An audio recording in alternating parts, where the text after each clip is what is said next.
A gente fala agora sobre saúde, mais uma vez aqui no Jornal da Manhã. O estado de São Paulo registrou essa semana a primeira morte por varíola dos macacos.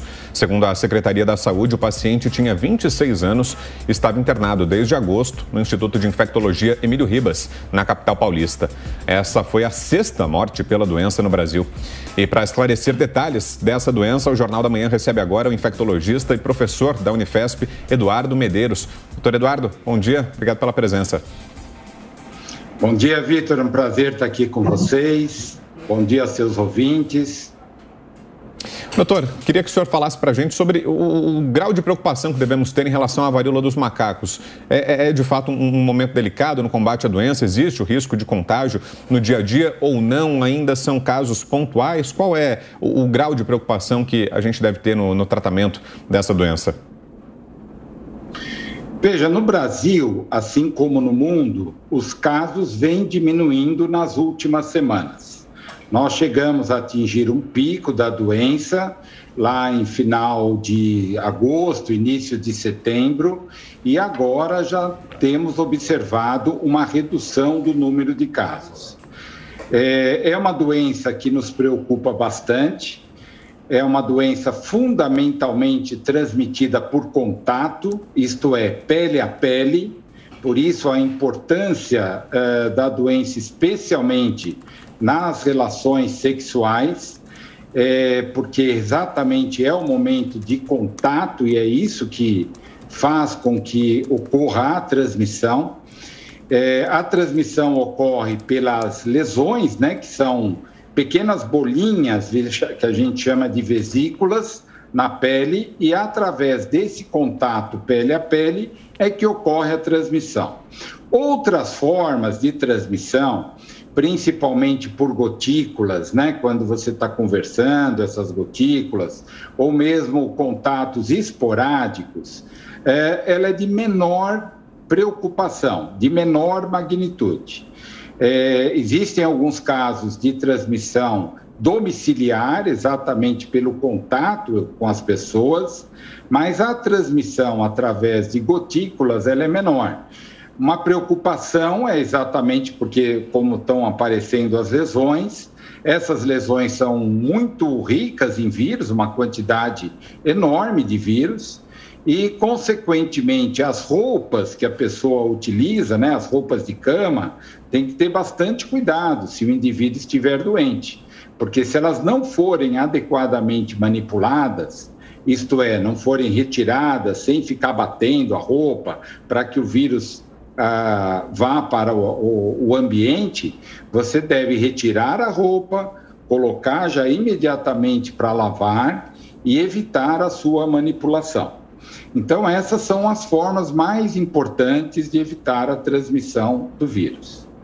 Oi, doutor. Bom dia para o senhor. Tenho uma dúvida. Em todas as pessoas que são infectadas pela varíola dos macacos, elas aparecem essas bolhas, essas feridas nelas, necessariamente em todas? Ou também existem outros sintomas? Às vezes a pessoa pode ter contato, não manifesta, mas pode passar. Existe esse tipo de situação também? Kalina, é muito variável, né? É muito variável. Existem pessoas que estão com a sua imunidade íntegra, né? A imunidade adequada, e muitas vezes você encontra poucas lesões, principalmente na superfície de contato. Então, às vezes você encontra algumas lesões próximas de região peniana, ou no caso de homens que fazem sexo com homens, em região perianal, ou próxima no caso das mulheres, próximo de região da vulva, mas alguns indivíduos disseminam essas lesões, e elas atingem várias partes do corpo, dependendo também do contato. No caso de sexo oral, pode atingir a boca, pode atingir os lábios, região da face, e as lesões vão se disseminando para o corpo.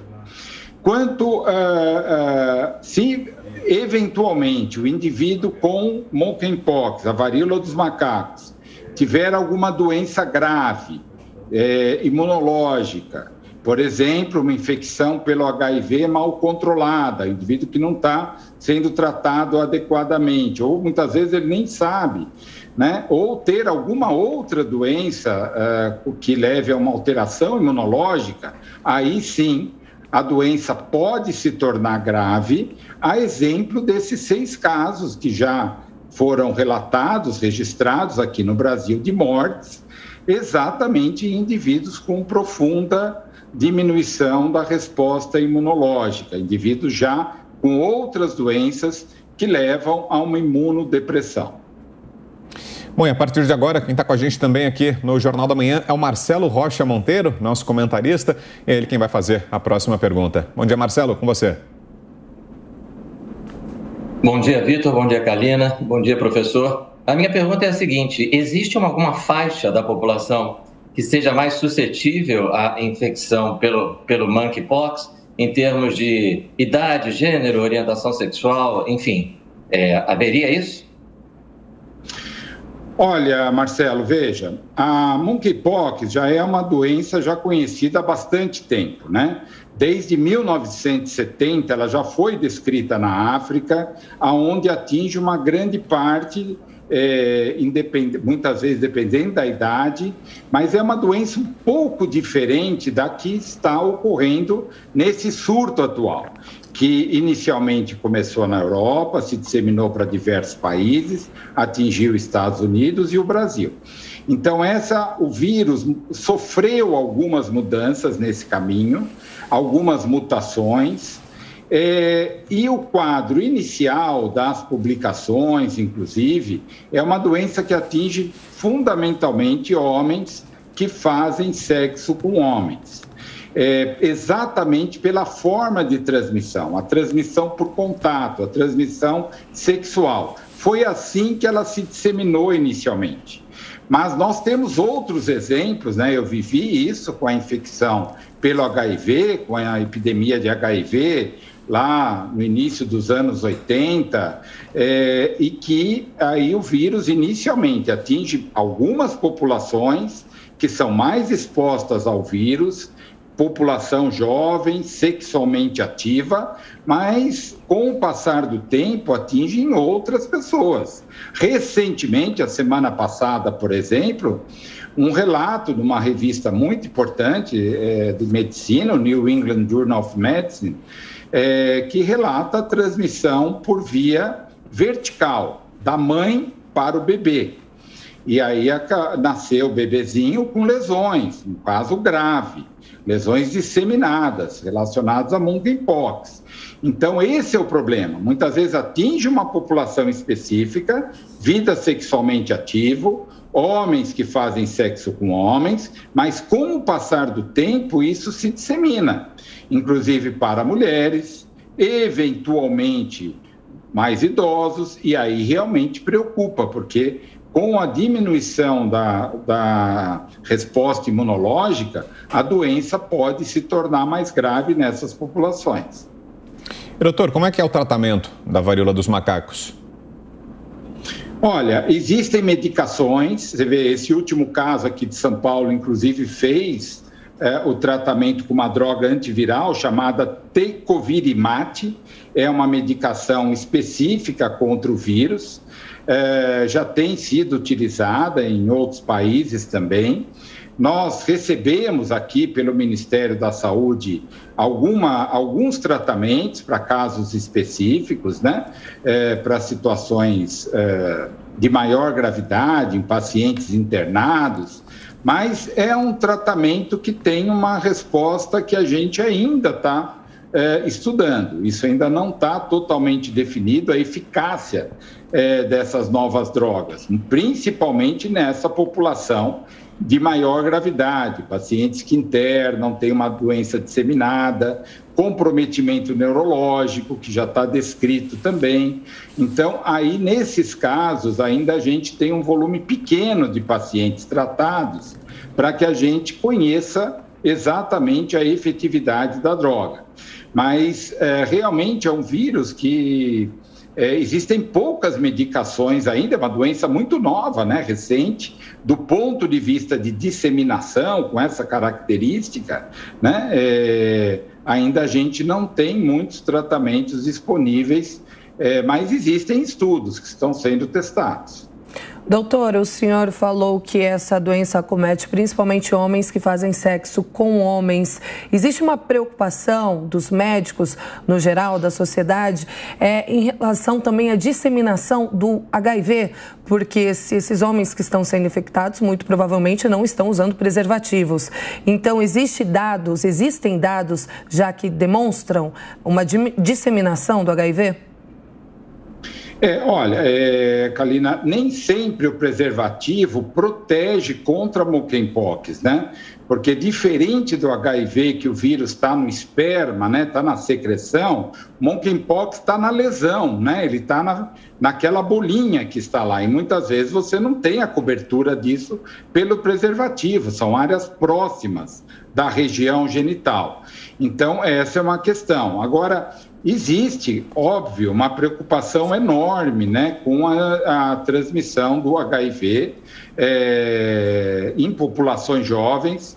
No Brasil, houve um aumento, inclusive, de transmissão da infecção pelo HIV, especialmente em populações de homens jovens, né, que muitas vezes, isso é fundamental, que o Ministério da Saúde, as secretarias estaduais, municipais, ampliem as campanhas de utilização de medidas de prevenção contra o HIV e de sexo seguro. Isso é fundamental ser discutido amplamente, porque a gente tem visto com o HIV, inclusive, a disseminação em populações mais jovens. E é uma preocupação enorme essa questão. A gente já conhece muito bem a infecção pelo HIV, né? Afinal, são praticamente 40 anos de doença, que a gente já tem medicações altamente efetivas. Entretanto, ainda o vírus continua sendo transmitido e essa é uma grande preocupação com as medidas de transmissão dessas doenças sexualmente transmissíveis. Marcelo. Professor, ainda fazendo essa correlação, não é bem o termo, mas enfim, entre o HIV e a monkeypox, o senhor mencionou que a possibilidade de alguém HIV positivo que não esteja sendo tratado, né, de contrair o monkeypox é maior, né? E com relação àquela parte da população que hoje é bastante ponderável, né, que vem recebendo o tratamento com os antirretrovirais e já conseguiu baixar, né, a sua taxa para o que alguns chamam de indetectável. Ainda assim, o risco é maior? Olha, o paciente que vive com a infecção pelo HIV, faz o tratamento adequado, ele consegue manter um grau de imunidade muito parecido com o indivíduo sem a infecção pelo HIV, desde que ele tome a medicação, faça o tratamento correto, tenha cuidados de vida, porque o HIV é uma doença crônica de longos anos. Eu tenho paciente que 30 anos acompanhando com infecção pelo HIV, trabalhando normalmente, exercendo suas funções normalmente. O que é importante, Marcelo? Primeiro, ter o diagnóstico rápido, o diagnóstico precoce. Então, o indivíduo procurar fazer o teste, se ele tem alguma exposição de maior risco, ele procure assistência para realizar o teste, e isso está hoje muito tranquilo, está disseminado, tem testes em farmácia, nas unidades básicas de saúde, é muito tranquilo você ter o diagnóstico precoce. Manter o tratamento de forma adequada, né? É um tratamento longo, é como um diabetes, uma pressão alta. Você tem que tomar medicação todos os dias, ter alguns cuidados com a sua alimentação, como qualquer indivíduo que quer se manter saudável. Então, ele deve tomar a sua medicação e, principalmente, muitas vezes, aqueles indivíduos que não adquiriram a infecção pelo HIV, mas têm algum comportamento de maior risco, né, de infecção, principalmente profissionais do sexo, indivíduos que têm relações com parceiros desconhecidos ou desconhecidas, enfim, situações de maior risco. Existem hoje, né, um programa do Ministério da Saúde, das secretarias, que medicações que previnem a infecção, né? É o PrEP, que são medicações específicas, né, que você toma em situações próprias, pode ser mantido diariamente ou antes do contato de maior risco, isso precisa buscar orientação específica, mas existem medicações que previnem a transmissão do HIV, porque é uma doença que, infelizmente, ainda não tem cura. Não tem cura. Então, é muito importante, né, aquelas pessoas que têm um comportamento de maior risco do ponto de vista sexual, procurarem assistência. Agora, a monkeypox, ela pode atingir qualquer uma dessas populações. Se o indivíduo está em tratamento adequado, provavelmente é uma doença de evolução mais leve. Agora, se o indivíduo não está atento a um tratamento adequado, já tem umas células que a gente chama de CD4, são umas células que são os verdadeiros maestros da nossa resposta imunológica, eles coordenam, e é exatamente aí onde o HIV atua. Então, se você destrói essas células e elas estão em nível baixo, aí sim, eventualmente, você pode ter uma doença disseminada, uma doença mais grave pela monkeypox. Muito bem, ouvimos aqui no Jornal da Manhã o Dr. Eduardo Medeiros, médico infectologista, professor da Unifesp, Universidade Federal de São Paulo. Obrigado mais uma vez, doutor, pela presença aqui nessa manhã de sábado. Bom final de semana. Obrigado, Vitor, Marcelo, Kalina, foi um prazer enorme. Bom dia a todos os seus ouvintes. É um prazer estar aqui com vocês.